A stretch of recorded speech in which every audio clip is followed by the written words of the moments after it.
Salut, j'espère que tu vas bien. Aujourd'hui, ça fait exactement 28 jours que je suis parti en Turquie pour me faire greffer des cheveux et de la barbe par les équipes du docteur Serkan Hygiene qui a eu la gentillesse de m'inviter pour que je vous partage évidemment le déroulement de toute l'opération.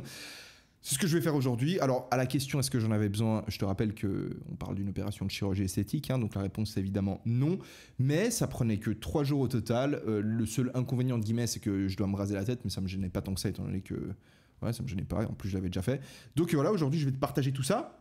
C'est parti. Ah oui, et puis il y a évidemment plein d'avantages à avoir peut-être plus de cheveux et plus de barbe, mais c'est pas la question du jour. On partira sur des débats philosophiques, une autre fois.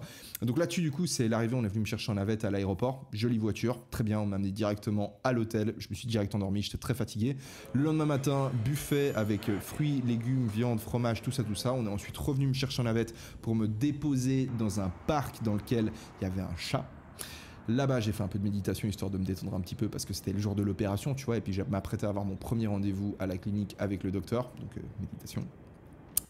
Feu de signalisation. J'arrive à la clinique, plein d'œuvres d'art, super joli, honnêtement très beau la clinique. Si vous aimez l'art, vous allez aimer. Si vous aimez les cheveux, c'est encore mieux. Je viens d'improviser cette blague. Ensuite, on m'a demandé de faire un petit, un petit feedback sur mes impressions. Donc, c'est une vidéo pour la clinique que j'avais tournée là-bas. Rendez-vous avec le docteur, c'est passé très vite. Je dirais 5 minutes, pas plus de 5 minutes. Il a directement dessiné la barbe. Il m'a demandé si ça me convenait. J'ai dit oui. J'ai demandé si on pouvait faire là. Il m'a dit non. Et puis du coup, il m'a dit, du coup, on est parti sur son idée de base. Là-dessus, le but de cette machine, c'est de vérifier en fait si tu as assez de cheveux dans la zone donneuse. Donc là, comme tu vois, il y a beaucoup de vert et de jaune. Ça veut dire que j'avais suffisamment de cheveux pour qu'on me les prélève de l'arrière de la tête et qu'ensuite on me les greffe. Voilà. Donc là, on devait me les raser. On me rase la tête pour pouvoir me prendre tous les cheveux. Et c'est parti directement sur l'opération. Pour ceux qui se demandent si ça fait mal, la réponse est non parce que tu es anesthésié. Donc à part le moment où on te fait les piqûres pour t'anesthésier, ça va. Le lendemain matin, je me suis réveillé. J'ai pas eu trop de mal à m'endormir. En tout cas, pas à cause de la douleur, mais plutôt à cause de ce truc qui est là pour t'empêcher de bouger la tête.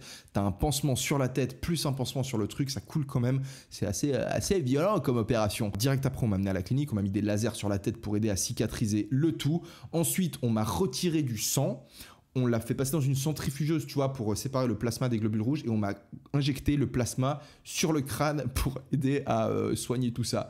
Et puis ensuite, on m'a ramené à l'hôtel, je me suis endormi directement. Le lendemain matin, on est venu me chercher en navette, on m'a déposé à l'aéroport. Donc au final, moins de 3 jours en réalité, c'était plutôt genre 2 jours et 12 heures. Et aujourd'hui, voilà, 28 jours plus tard, tac. J'espère que ça aura pu aider certaines personnes qui se posaient la question de savoir un peu comment ça se passait. Je vous mets un lien pour la clinique du docteur Serkan Hygiene en description et je vous refais un update dans 6 mois et dans 1 an, histoire que vous voyez un peu comment ça évolue une fois que mes cheveux ont repoussé correctement. Là, j'ai l'impression, tu vois, genre pour être complètement honnête avec toi, il y avait une cicatrice qui était là. Ils ont dit, vas-y, on va tenter de mettre des veuches sur la cicatrice. On n'est pas sûr que ça prenne. J'ai pas l'impression que ça a vraiment pris. Enfin, il y en a un peu qui ont pris, mais pas trop. Bref, on va voir ça dans 6 mois.